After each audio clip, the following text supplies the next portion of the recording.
పంట కోసము శనగల చిక్కుడు చెట్టు చిక్కుడు ఇది శనగ ఆకు మనం ఆకు వండుకోవడానికే కదా నేను వేసింది, శనగ కోసం కాదు. అంటే ఎట్లా చేస్తారు? కర్రీ కూడా పొట్టు వండొచ్చు, చిక్కుడుగా అయింది కదా, చిక్కుడుగా కర్రీలు మైక్రో గ్రీన్స్ లాగా వాడుకోవచ్చు. సంక్రాంతి పండగకు ఇది కంపల్సరీ వేస్తారు. నేను ఆల్రెడీ సంక్రాంతి పండగకు హార్వెస్ట్ చేసి వండి నాకు అదే రోజు చెప్పారనుకుంటా కదా.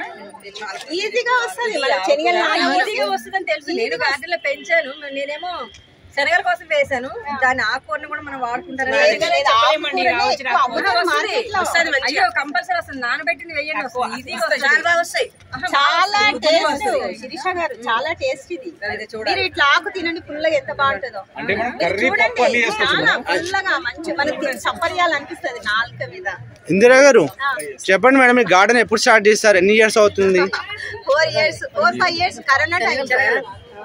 అంటే నేను గార్డెన్ అసలు 25 ఏళ్ల క్రితమే మా పెరటి తోట స్టార్ట్ చేసిన. అక్కడ నుండి ఇక్కడికి వచ్చిన తర్వాత అంటే 2006లో ఇక్కడికి వచ్చినాము ఇల్లు కట్టుకొని. కానీ మిద్దె పైన మొక్కలు పెంచాలనే ఆలోచన లేదు.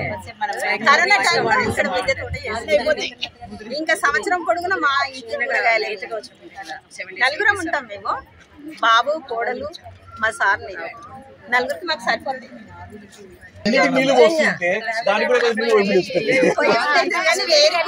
ఎక్కువ నీరుంటే నీరు స్విచ్లు వేస్తుంది అంటారు. మీరు వర్మి కంపోస్ట్ వాడతారా?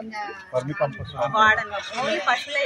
అంతే ఇట్లా పైన ఇట్లా అంటే మట్టిలో నింపుకుంటా ఎక్కువ లిక్విడ్ వస్తాయి. ఇప్పుడు ఎండాకాలం కదా, లిక్విడ్ రూపంగానే ఇస్తాను.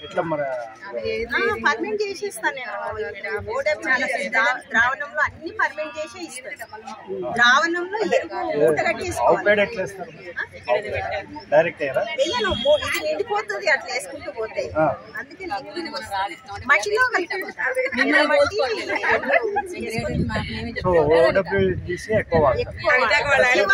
ఎక్కువ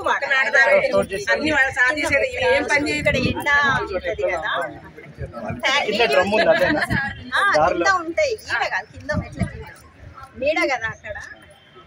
కొన్ని ఇల్లు చెట్ల కింద కింద పెడతాను, కాబట్టి చెట్లు పెద్దవి లేవు. ఇప్పుడు పండ్ల మొక్కలన్నీ అక్కడ షిఫ్ట్ చేసినాం కదా.